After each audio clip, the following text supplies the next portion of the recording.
Hi, hello, namaste. This is Shekhar from DSM Academy. So today, beta, I'm back with a very good video that is for explanation part, the consignment. The topic is consignment. This topic is for intermediate second year students, state syllabus, and also it is for what do you call degree second semester also. So this is topic wise I'm explaining the video. And before starting the video, I want all you people to please like, subscribe and share my videos. So here let's start with the explanation of consignment. So what is consignment actually?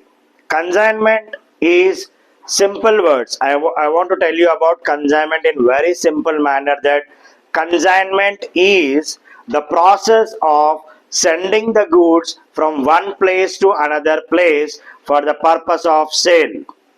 क्या है consignment का मतलब? क्या है? Sending the goods, एक goods एक place से लेके दूसरे प्लेस को भिजाना है. एंड क्या पर्पस के लिए भिजाना है? For the purpose of sale, sale करने के लिए भिजाना है. So here how the what you call the real meaning exist. Consigning. So consignment, consignment का मतलब क्या होता है? जनरली एग्जांपल बताता हूं मैं.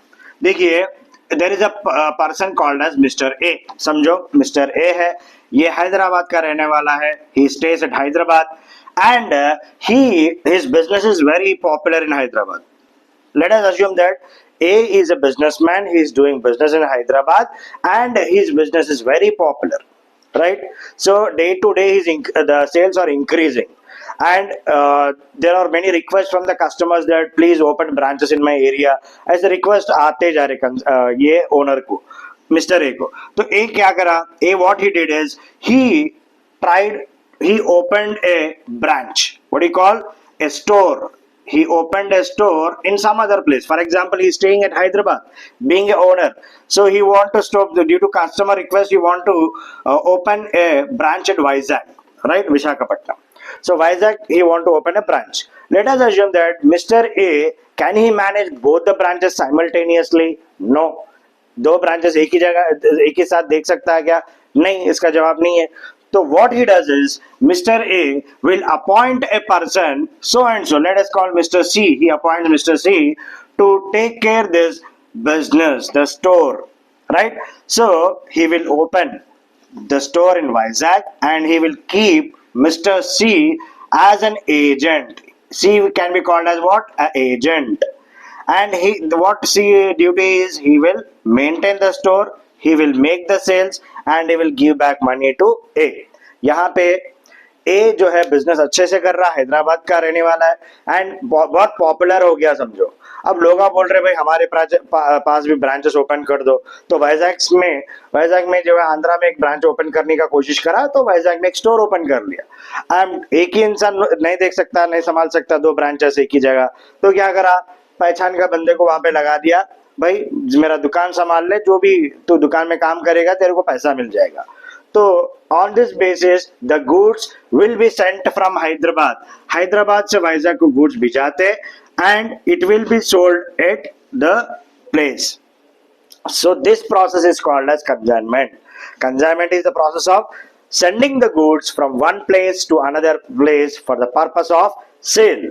Chalo, I'm writing here, consignment is the process of sending goods from one place to another for the purpose of sale. Sale के लिए जो है गुड्स एक प्लेस से दूसरे प्लेस को भिजा के यहाँ पे सेल कर रहे. तो Hyderabad there was a branch and a owner and he is opening a branch in Vizag and is taking care. चलो, अब ये A हो गया consigner. A will be called as what? Consigner, because he is the owner and he is a consigner. Consigner का मतलब क्या है? यहाँ पे owner. एंड यहाँ पे कंसाइनी, सी को जो अपन में एजेंट बताया था, he will be called as what? Consignee, right? Consignee. Owner is called as consigner, whereas the agent or representative or he will be called as what? Consignee. देखिए owner ही होता है, तो ओनर को जो भी ये बिजनेस में मिले तो क्या मिलेगा? प्रॉफिट या loss. And I'm once again explaining you, A is the owner, he will be called as consignor, and the agent or the representative will be called as consignee. So here, for the doing the business, A will get what? Profit or loss. आए तो profit आता, नहीं तो loss आता. किसको? Consignor को.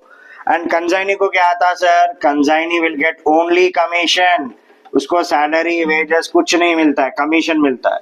देखिए आप थोड़े कपड़े के दुकानों में देखो, द व्हाट यू कॉल, जो सेल करने के लिए जो सेलिंग एजेंट्स रहते, they will be only allowed, जैसे कि सैलरी भी एक पार्ट हिस्सा रहता, तो सैलरी मेन नहीं रहता. उनको जो है इंसेंटिव्स मिलते, कमीशन मिलता.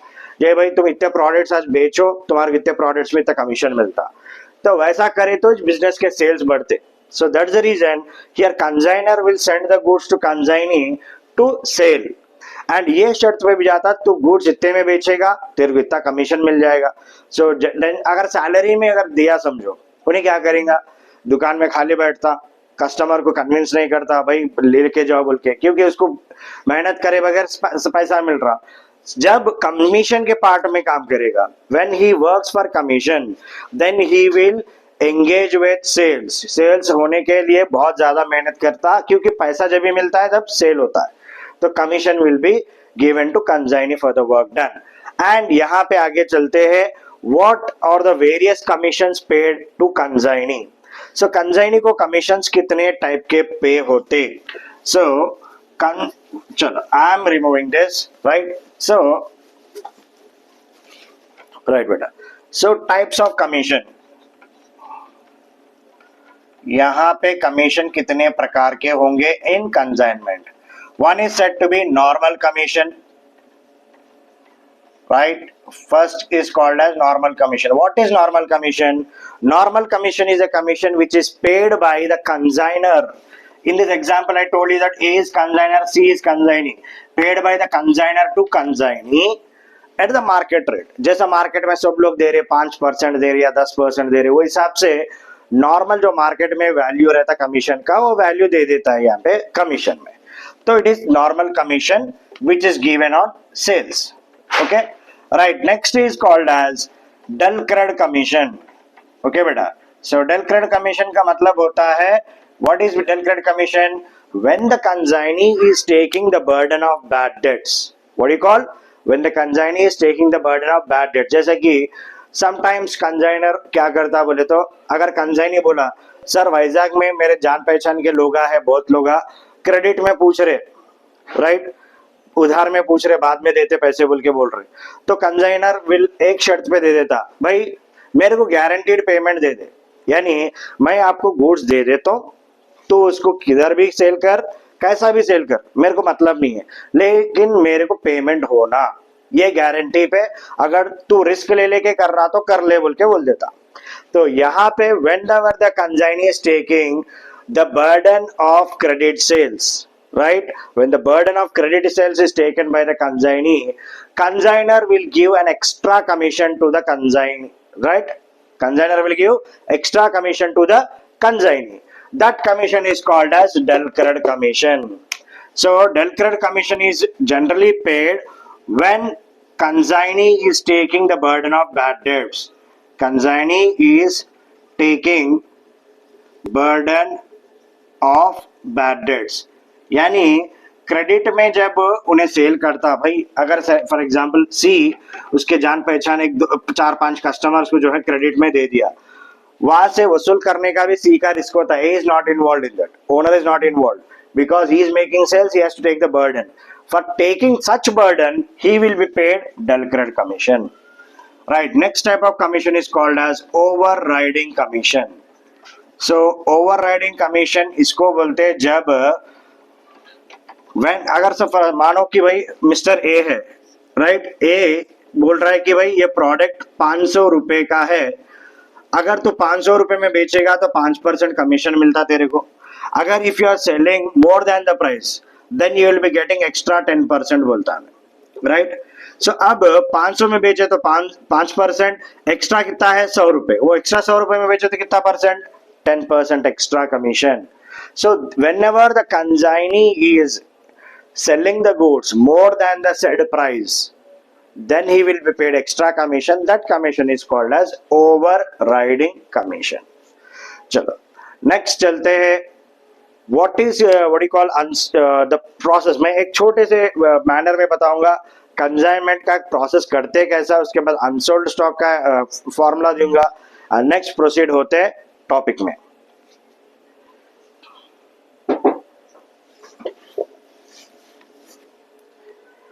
Let's start with a small process. जैसा कि यहाँ पे जर्नल एंट्रीज याद लगाने का या प्रोफार्मा याद लगाने का, बट्टी मारने की जरूरत नहीं है. ये सिस्टम समझो आप, समझ में आ जाता है कि भाई कहाँ से एंट्री कैसा बनाना है.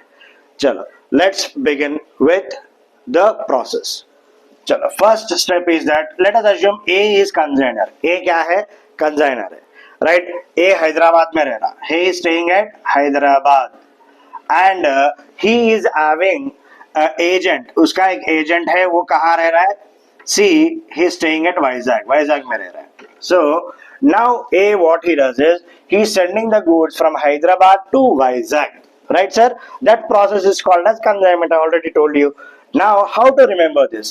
जैसे कि पहला स्टेप है, पहला स्टेप के बाद जैसा कि ऐसा कम नोटेड नहीं है लेकिन बच्चों को समझ में आने के लिए प्रोसेस बता रहा हूं मैं.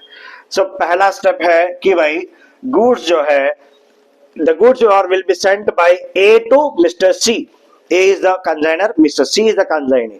तो पहला पॉइंट आएगा GSC. GSC stands for goods sent on consignment.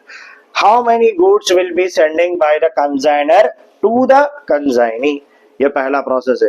देखिए हैदराबाद से गुड्स वाइजैक दे रहा है कितने goods. For example if is sending 1000 goods, एक का प्राइस कितना है सब जो कि पकड़ के चलो 100 रुपया. So this is the thing. First we have to remember that how many goods are sent. Okay, after that next is free में तो गुड्स नहीं जाते हैदराबाद से वाइजैक, हवा में उड़ के नहीं जाते, तो इसके एक्सपेंसेस लगते हैं. And that expenses have to be borne by where? A को लगाना चाहिए expenses, and these expenses are called as consignor expenses. जैसे कि देखो बेटा, हैदराबाद से वाइजैक गुड्स जा रहे ट्रांसपोर्ट में, चलो एक ट्रक में जा रहे समझो. ओके, सो बेसिकली एक ट्रक में जा रहे गुड्स. ओके, सो हैदराबाद से वाइजैक जा रहे. अब यहां से वहां जाने के लिए क्या चार्जेस है? ट्रांसपोर्ट चार्जेस लगेंगे, पेट्रोल डीजल के चार्जेस, खुद का गाड़ी है तो पेट्रोल डीजल चार्जेस, लेबर जो ड्राइवर जाता है उसको देना, एंड एक बार जो है अपन टोल टैक्सेस पे करने का रहता, राइट, टैक्सेस. ये पूरे एक्सपेंसेस और तो called as total consignor expenses. ये एक्सपेंसेस होने के बाद नेक्स्ट लेवल में क्या है? These goods will be reached with the consignee. Consignee के पास चले जाते. अगर फॉर एग्जांपल तुम रोड ट्रांसपोर्ट के थ्रू जा रहे तो डायरेक्ट शॉप स्टोर के पास जाते. नहीं, अगर तुम ट्रेन के थ्रू भी जा रहे गुड्स तो consignee has to pick up the goods from the railway station and has to take back to the store. तो उसके भी एक्सपेंसेस लगेंगे ना, कंसाइनी के भी एक्सपेंसेस लगेंगे, लोडिंग अनलोडिंग. जैसा कि कंसाइनर को क्या क्या एक्सपेंसेस लगता है? ट्रैवलिंग हो, ट्रांसपोर्ट हो, डीजल, टैक्सेस, लोडिंग, लेबर को लगा के चलो भाई सामान लगा दो गाड़ी में बोल के, तो उसको लोडिंग बोलते, उसको लेबर के चार्जेस देना पड़ता. एंड कंसाइनी के पास जब रीच हो जाता, when consignee will receive this, he has to what he has to pay? Expenses. उसको भी एक्सपेंसेस लगता है या नहीं लगता? he has to also incur expenses. These expenses are called as consignee expenses. And now these consignee expenses can be two types: recurring nature and non-recurring nature. What expenses? Recurring, non-recurring. जैसे कि इन्हें भी यहाँ पे दो labour को लगाया, फिर सामान निकालने लगा, स्टोर में लगा, ये consignee के expenses. Next is called as अब दुकान में लगाने के बाद क्या करना पड़ता कंसाइनी को? He has to maintain sales. He has to make sales. Sales कौन करता? Consignee has to maintain the sales. After doing the sales, next thing is that, okay, consignee will charge commission. Consignee क्या करता, जितना बेचा उसको commission. मैं पहले बताया कमीशन पे काम करते हैं लोग, they will work only for commission, so commission will be received by the consignee. After commission next thing is that, अगर ये प्रैक्टिकल की बात है कि भाई अगर फॉर एग्जाम्पल इन्हें 1000 गुड्स भिजाया यहाँ से, 1000 goods is sending, it is no compulsory that total 1000 goods should be sold, right? So let us assume that 900 goods only have been sold out. How many unsold? 100। 1000 भिजाया यहाँ से वाइजैक को, वाइजैक में 900 cell हुआ, और कितने बच गए? 100 बच गए, उसको अनसोल्ड स्टॉक बोल सकते हैं अपन, right? So that unsold stock है तो उसका कैलकुलेशन कर लेना पड़ता, right? Next is that amount to be remitted, amount to be remitted consignee. यानी अब कंजाइनी क्या करता, पैसे तो कंजाइनी के पास ही रहते सेल करे, सो उन्हें क्या कर लेता, उसके एक्सपेंसेस जो है अगर उसके पॉकेट से लगाया वो एक्सपेंसेस उसका कमीशन पकड़ के बचा कुचा अमाउंट जो भी रहता he will be sending back to the owner, that is consignor. So ये याद लगा लो, पहला स्टेप स्टार्ट होता है गुड्स एंड से, consignor expenses, consignee expenses, next sales, consignee will charge commission. Next, if unsold stock is there, you have to calculate it, and the remaining balance amount will be sent by the consignor to the consignee beta. So here one point you have to note, unsold stock का calculation यहाँ पे important है। अगर समझो यहाँ से हैदराबाद से goods Vizag तक जा रहे हैं, ये कंपलसरी नहीं है कि भाई सेफ जाना है, एक एक बार एक्सीडेंट भी हो सकता गाड़ी को, राइट? एक एक बार गाड़ी पे आग भी लग सकती, right? The goods can be destroyed by fire and the goods can be damaged through accident. So this is called as abnormal loss. Abnormal loss is a loss, दो टाइप के लॉस रहते हैं, one is called as normal loss, another one is called as abnormal loss. Let us this is the thing, total ये आपको consignment account में आता। अगर समझो normal loss, what is normal loss? Normal loss is a loss which is due to the nature of the commodity, ये compulsory होने का loss है। जैसे कि छोटा एग्जांपल, पेट्रोलियम है, जब लोडिंग अनलोडिंग करते पेट्रोलियम को तो अब एवापोरेट हो जाता हो, राइट? सो अपन उसको रोक नहीं सकते। नॉर्मल लॉस ऐसा लॉस है जो कंपल्सरी लॉस होता है, जैसे गाड़ी में आप कांच का सामान भिजा रहे, ग्लास गुड्स और you are sending, so sometimes it may destroy, packaging अच्छा भी रहो, एक बार एक दो टूट जाती तो वो नॉर्मल लॉस हो जाता।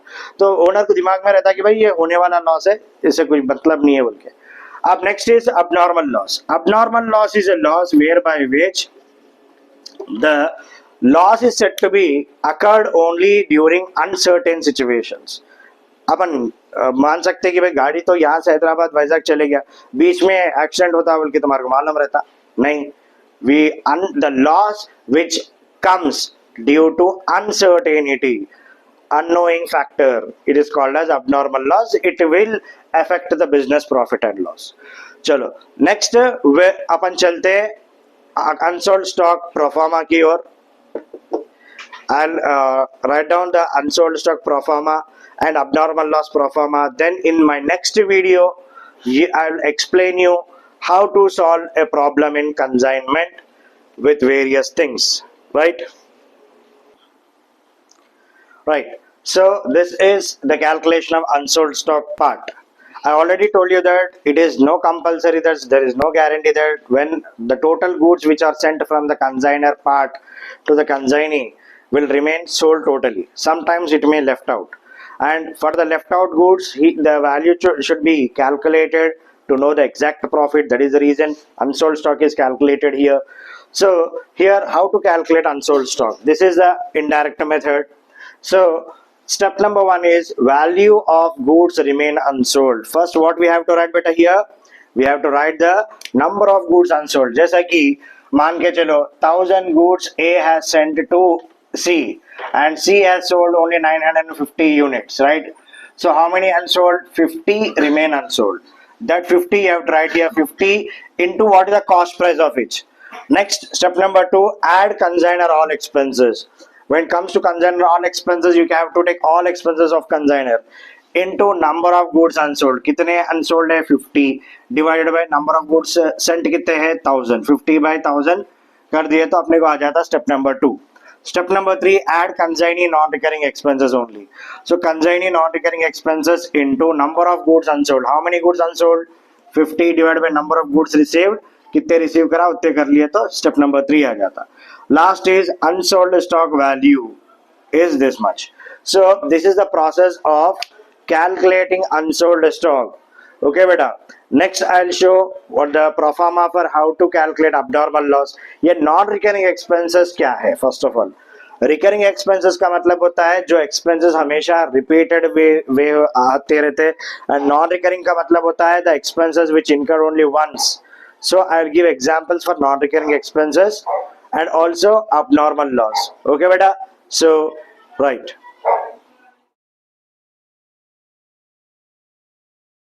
In the here abnormal loss calculation. Abnormal loss होता कैसा है? When abnormal loss is called as unexpected loss. Sometimes when the goods are been transported from the place of consignment, that is owner to the consignee, during the traveling, it may damaged, the goods may damage, or it may be चोरी भी हो सकता है, damage भी हो सकता है, या फायर से डिस्ट्रॉय भी हो सकता है. तो इसका कैलकुलेशन पार्ट कैसा करते हैं? Why? Because it will affect the profit and loss of the business. So step number 1 is value of goods damage और destroyed, number of goods damage into cost price. Step number 2 is add consignor all expenses into number of good damaged by number of goods sent. सिर्फ consignor का लेना है, step number 3 नहीं लेना, क्योंकि goods रास्ते में डैमेज हुए, कंसाइनी के गोदाम में हुए तो अलग बात है, लेकिन अबनॉर्मल लॉस यहाँ का कैलकुलेशन है. Only 2 steps will be taken. ये दोनों ऐड कर लो, ग्रॉस लॉस आ जाएगा आपको, राइट. इसमें से अगर इंश्योरेंस पॉलिसी है तो इंश्योरेंस के पैसे जितने भी मिल रहे it will be deducted, right. You will be getting total abnormal loss. So पिछले में मैं बताया था कि भाई ये अनसोल्ड स्टॉक कैलकुलेशन का प्रोफार्मा दिया था मैं, उसका non recurring expenses of consignee है. यानी रिकरिंग का मतलब होता है जो रिपीटेड नेचर में होता है एक्सपेंसेस, नॉन रिकरिंग बोले तो जो एक ही बार होता है. तो freight, octroi, carriage, custom duty, import duty, cartage, dock dues, clearing charges और the list of non recurring expenses of consignee. So here बेटा दिस यही छोड़ के अब आगे चल के एक बार कंसाइनी इनवॉइस प्राइस बोले तो थोड़ा एक्स्ट्रा प्राइस. फॉर एग्जांपल मैं कंसाइनर हूँ, समझो मैं ये प्रोडक्ट बेच रहा हूँ 100 रुपए में बेचे तो मेरे को 10 रुपए का प्रॉफिट मिल रहा था. If I want to increase my profit, what I will do, I will tell that sale ये 120 का है, तब उन्हें मेरा कंसाइनी क्या करेगा, 120 का प्रोडक्ट है तो ज्यादा में बेचेगा. सो मैं एक्स्ट्रा 20 रुपीज जो कोट लगा लिया, ये कंसाइनी को पता नहीं रहता है, राइट. तो एक्स्ट्रा प्राइस मेरे को एक्स्ट्रा प्रॉफिट में मिल जाता है, इसको इनवॉइस प्राइस पे बोलते हैं. सो इनवॉइस प्राइस के रिलेटेड भी सम्स करेंगे अपन नेक्स्ट वीडियो में. मैं आपको I will give you an explanation video of the sums and also invoice price के explanation. So like, subscribe and share and pass this videos to many people and comment box में जरूर comment करो कैसा लगा video. And फिर मिलेंगे. यश Shekhar signing off. Bye.